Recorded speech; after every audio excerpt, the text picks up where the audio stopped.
Hello सांग मैंने आज आम पढ़ा आमर नाटक गोटे विभाग जोटा कि बुका जी कि ये नाट्यकार होती मंगल चरण विश्वाल तांकर जो नाटकटी रचित बुका नाटकटी से बुका नाटकर किसी संक्षिप्त प्रश्न उत्तर गुड़िक आलोचना करवा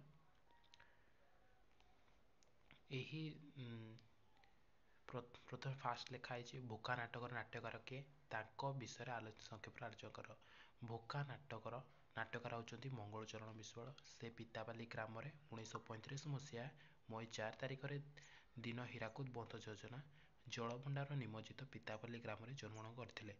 नाट्यकार प्रथम एक धूमाल नामक कविता रचना करते। प्रश्न नंबर 2 भोका नाटकटी नाट्यकार किपरि परिकल्पना करछन्ति।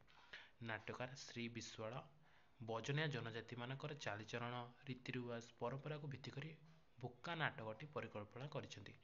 अईंठा किए। प्रश्न नंबर 3 अईंठा किए।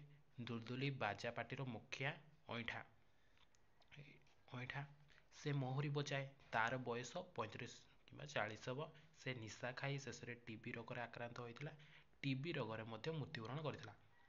प्रश्न नंबर 4 बजनिया जनजाति मैंने केउठारे बास करती।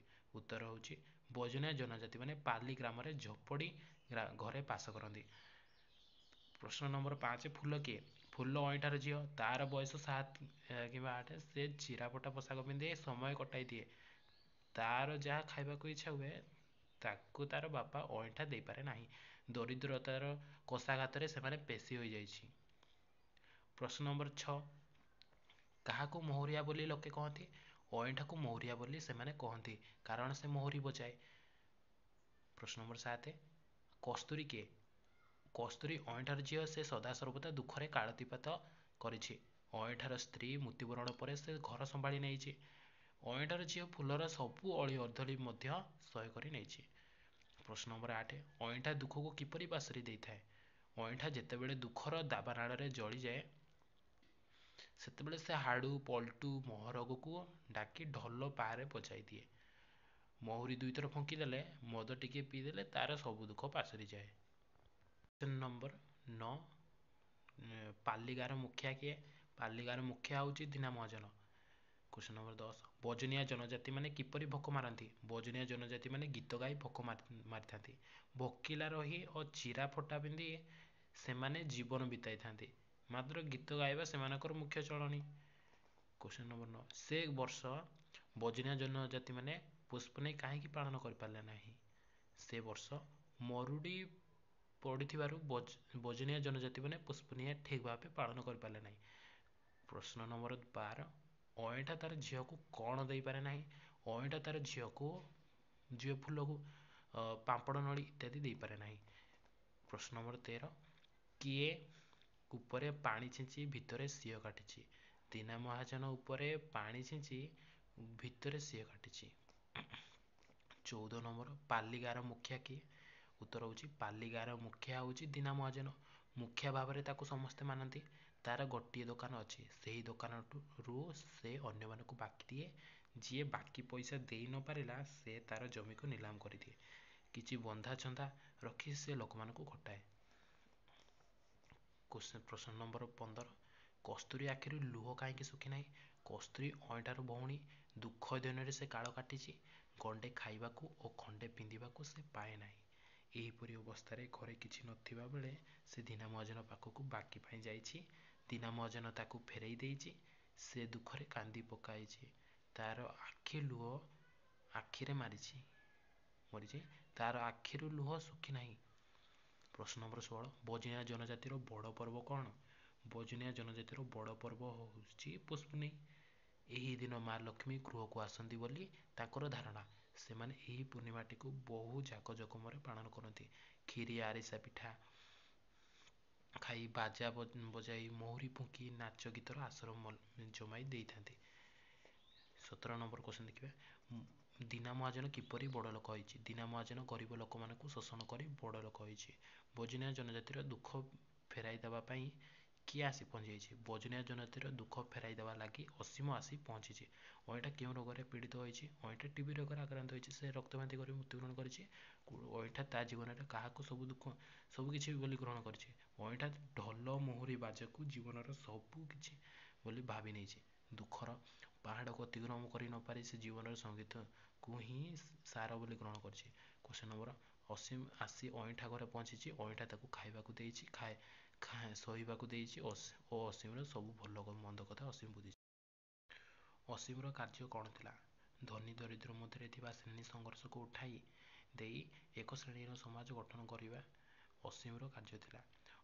ପ୍ରଶ୍ନ ନମ୍ବର 23 ଅସୀମ କ'ଣ କରୁଥିଲା? ଅସୀମ ଗବେଷଣା କରୁଥିଲା। ତାର ଗବେଷଣା ଥିଲା ପାତର ଅନ୍ତର ନୀତି।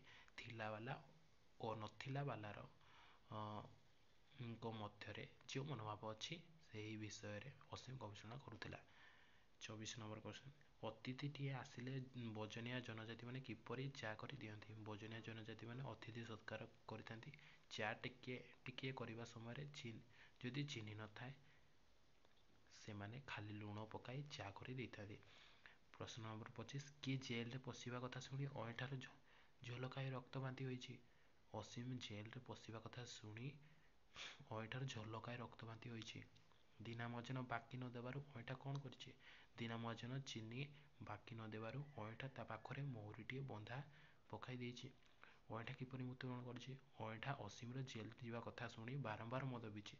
ତାର କଲିଜା ପୋଡ଼ିଯାଇଛି। ତାକୁ ଟିବି ରୋଗ ହୋଇଛି। ସେ ଝଲକାଇ ରକ୍ତ ବାନ୍ତି କରି ମୃତ୍ୟୁବରଣ କରିଛି। ପ୍ରଶ୍ନ ନମ୍ବର 28 ଅଇଁଠା କେଉଁ ପାର୍ଟିର ମୁଖିଆ ଥିଲା? ଅଇଁଠା ଦୁଲଦୁଲି ପାର୍ଟିର ମୁଖିଆ ଥିଲା। ସେ ଭଲ ମହୁରୀ ବଜାଉଥିବାରୁ ତାକୁ ମହୁରିଆ ବୋଲି କୁହାଯାଉଥିଲା। ଅଇଁଠା ମୁଣ୍ଡ ଝାଳ ତୁଣ୍ଡରେ ମାରି ପରିଶ୍ରମ କଲେ ମଧ୍ୟ ଝିଅ ଭଉଣୀକୁ ପେଟ ପୂରାଇ ଗଣ୍ଡାଏ ଖାଇବାକୁ ଦେଇପାରୁନଥିଲା।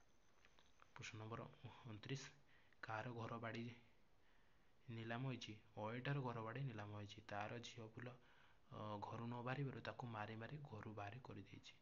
ସେଇଟା। ପ୍ରଶ୍ନ ନମ୍ବର 30 ଅଇଁଠାର କାହିଁକି କାଶ ହୋଇଛି?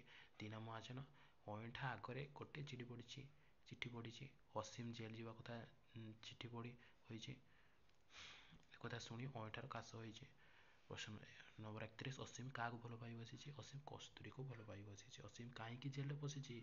ଅସୀମ ଧନୀମାନଙ୍କ ବିରୋଧରେ ଲେଖି ଦେଇଥିବାରୁ ତାକୁ ଜେଲ୍ ଦଣ୍ଡ ଭୋଗିବାକୁ ପଡ଼ିଛି। କସ୍ତୁରୀ କାହାକୁ ପାଖରେ ରଖି ଲାଳନ ପାଳନ କରିଥିଲା?